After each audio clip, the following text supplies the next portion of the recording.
Syarat pertama bagi seorang politikus bukan karena kepintaran atau kecerdasan, juga bukan karena kegagahan dalam medan perang. Karena seorang politikus hebat memiliki kemampuan, ketangguhan menjaga kesabaran. Dia sangat piawai untuk mengetahui saatnya dia harus menyerang. Dan politikus hebat akan membunuh lawan-lawannya hanya dengan senyuman. Tetapi sebelum kami lanjutkan ulasan ini, jangan lupa subscribe, like, dan komen konten-konten M2TV, biar kami akan tetap eksis untuk mengulas isu-isu menarik yang tentu akan menghebohkan. Dan kali ini kami akan mengulas tentang ketika Prabowo Subianto menghina Jokowi, tukang andong. Kisah ini diceritakan oleh politikus senior Partai Demokrasi Indonesia Perjuangan Pandana Baban dan ditayangkan dalam kanal YouTube Total Politik. Menurut politikus sekaligus wartawan senior itu, kisah ini terjadi sebelum pencapresan Joko Widodo pada tahun 2014. Pada saat itu Prabowo Subianto menemui Luhut Binsar Panjaitan. Ketua Umum Partai Gerindra itu meminta Luhut tidak membantu Jokowi dalam pemilihan presiden tahun 2014. Prabowo yang pada saat itu kontestan Pilpres meragukan kemampuan Jokowi, lalu berkata kepada Luhut Panjaitan, "Bang, gak usah bantu itu tukang andong." Tetapi Luhut menanggapi ocehan Prabowo dan berkata, "Jangan sembarangan kau ngomong, lebih pintar itu Jokowi dari kau." Apa yang diucapkan Luhut Panjaitan karena Luhut adalah mantan komandan Prabowo di Kopassus.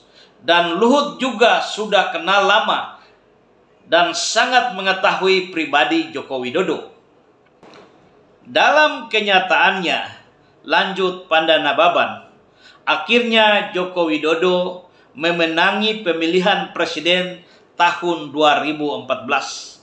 Dia dilantik menjadi Presiden Republik Indonesia pada tanggal 20 Oktober tahun 2014.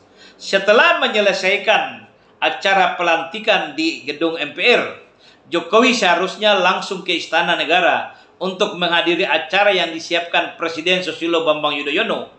Tetapi yang dilakukan Jokowi di luar daripada dugaan.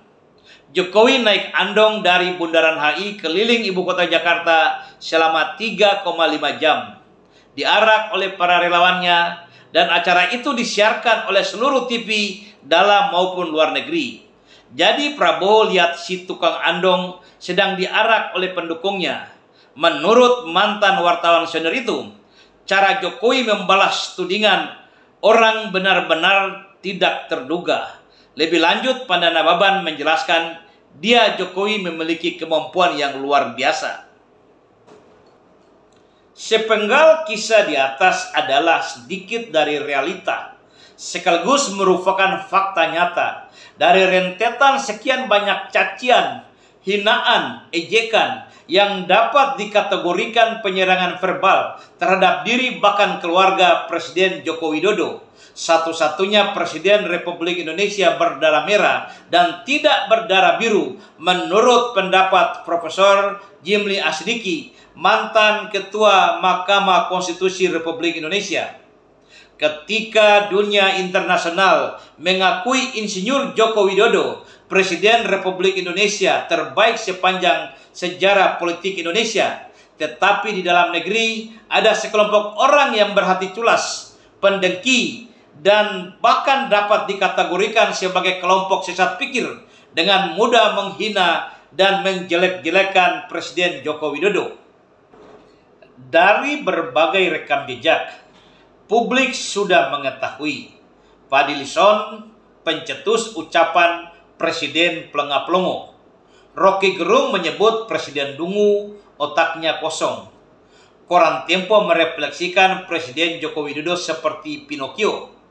Belum lagi Rizal Ramli, Said Didu, Egy Sujana, dan kawan-kawan dengan sejumlah umpatan, cacian, dan hinaan.